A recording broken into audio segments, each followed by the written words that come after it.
Next topic है हमारा M2, मतलब मनी सप्लाई का सेकंड मेथड। लिखा है second, it is a broader concept of money supply as compared to M1। M1 की तुलना में ये एरिया बहुत बड़ा होता है M2। क्यों? क्योंकि M2 जो मेथड है उसको कैलकुलेट करने के लिए हमको M1 को उसके अंदर ऐड करना होता है। तो लिखा है इन एडिशन टू M1 के अलावा इट ऑल्सो इंक्लूड, इसमें शामिल होता है saving deposits with post office saving bank. Post office के द्वारा जितने भी सेविंग अकाउंट्स होते हैं, सेविंग बैंक जो होते हैं, पोस्ट ऑफिस सेविंग बैंक जो होते हैं, उनके पास जो डिपॉजिट होता है सेविंग के पास, उनको भी हम M1 वाले मेथड में अगर शामिल कर दें तो वो आपका M2 का मेथड बन जाता है। तो लिखा है saving deposit with post office saving bank, जितने भी डिपॉजिट्स होते हैं सेविंग पोस्ट ऑफिस बैंक के पास, is not withdrawal by cheque, उसको हम चेक के द्वारा नहीं निकाल पाते। यही कारण है कि मनी सप्लाई के लिए ये भी शामिल किया जाता है। सो इसीलिए they could not be placed under demand deposit with bank, इसलिए इसको हम डिमांड डिपॉजिट्स के लिए बैंक के साथ नहीं रखते हैं।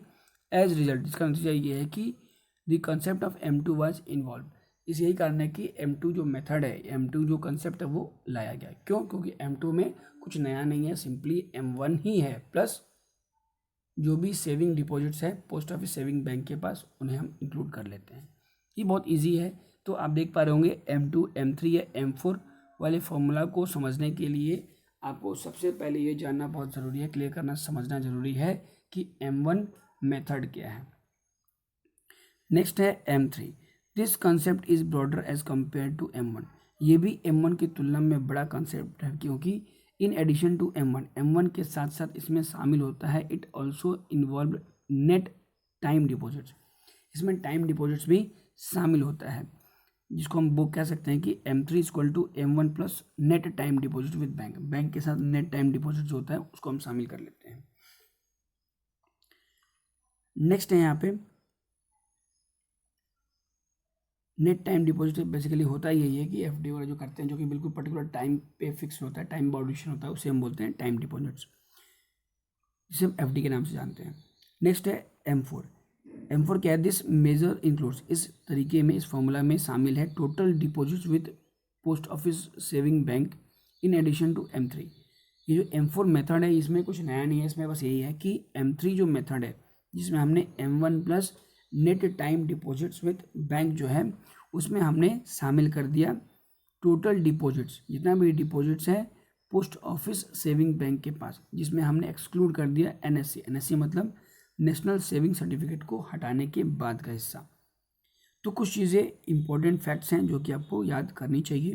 तो यहाँ पे ये रखा है कि 4 मेजर्स, जितने भी 4 तरीके हमने पढ़े मनी सप्लाई को चेक करने का या पता करने का, रिप्रेजेंट्स, उससे पता चलता है कि डिफरेंट डिग्री ऑफ लिक्विडिटी, कि आपके डिपॉजिट्स को किस तरीके से लिक्विडिटी, मतलब कि कैसे उसको कैश में कितना जल्दी कन्वर्ट कर सकते हैं, with M1 being most liquid, क्योंकि M1 जो सबसे आसान तरीका होता है कैश के फॉर्म में चेंज करने का, and M4 being least liquid, M4 सबसे लास्ट तरीका होता है, सबसे एंड में वो लिक्विडिटी मतलब कि कैश के फॉर्म में चेंज हो पाता है। तो लिक्विडिटी के आधार पर भी इसको हम अच्छे से समझ पाएंगे, क्योंकि M1 सबसे बेस्ट तरीका होता है लिक्विडिटी का मतलब होता है कि इजिली कैश के फॉर्म में हम उसको चेंज कर सके ऐसा deposit. M3 is widely used as a measure of money supply, but M3 जो होता है सबसे अधिक तरीका है, ज़्यादा तरीका है मनी सप्लाई को कैलकुलेट करने का, क्योंकि इसे हम average monetary resources of society के नाम से भी जानते हैं। M1 and M2 are generally known as narrow money supply concept. M1 और M2 जो होता है नैरो मनी सप्लाई कंसेप्ट है, बहुत छोटा सा कंसेप्ट है, जबकि M3 और M4 are known as broad money supply concept, ये बड़ा कंसेप्ट है। इस तरीके से इन सब टॉपिक को पढ़ने के साथ साथ आपका लेसन 5 जो कि बहुत शॉर्ट था, इंट्रोडक्शन था मनी का, ये आपका कंप्लीट होता है। और कंप्लीट होने के साथ साथ आपको कुछ एग्जांपल्स दे रखे हैं जिसके आधार पे आप समझेंगे कि exact M1, M2, M3 and M4 होता क्या। एक एग्जाम्पल के द्वारा शॉर्ट में इसको समझते हैं और इस चैप्टर को आज कंप्लीट करते हैं। तो लिखा है calculation of M1, M2, M3 and M4।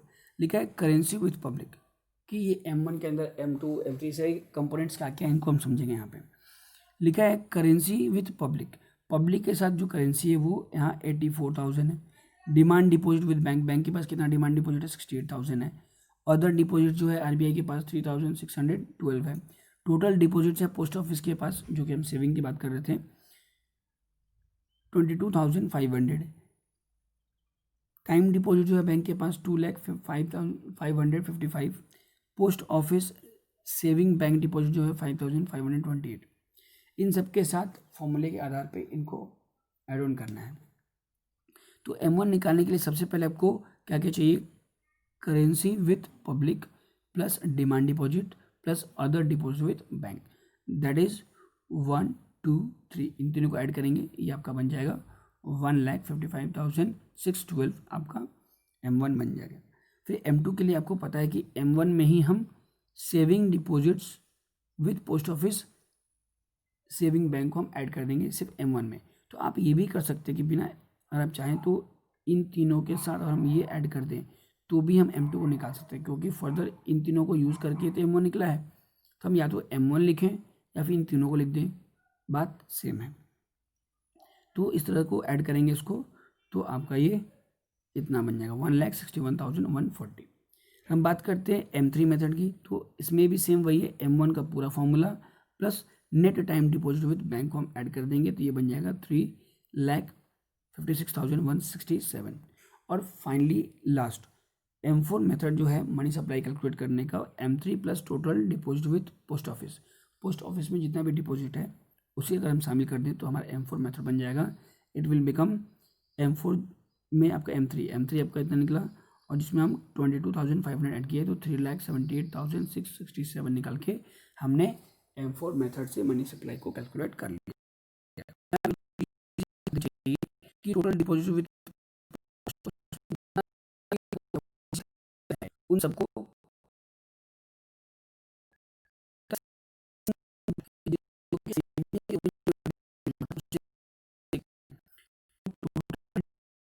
बहुत सारे या आरडी, तो सेविंग होता है उसी को शामिल किया जाता है। तो उम्मीद करता हूँ कि आपने इस मनी चैप्टर को कंप्लीट किया, अच्छे से समझा। अब इस चैप्टर के जितने भी क्वेश्चंस हैं, चाहे वो सॉल्व है अनसॉल्व, इन सब के पिक्चर्स आपको क्लिक करके सेंड करेंगे, ताकि आप इसको रिवाइज करेंगे, क्वेश्चंस को सॉल्व करेंगे और समझेंगे। Thank you. कोई भी डाउट हो तो आप हमसे व्हाट्सएप के माध्यम से कॉन्टैक्ट कर सकते हैं। Thank you.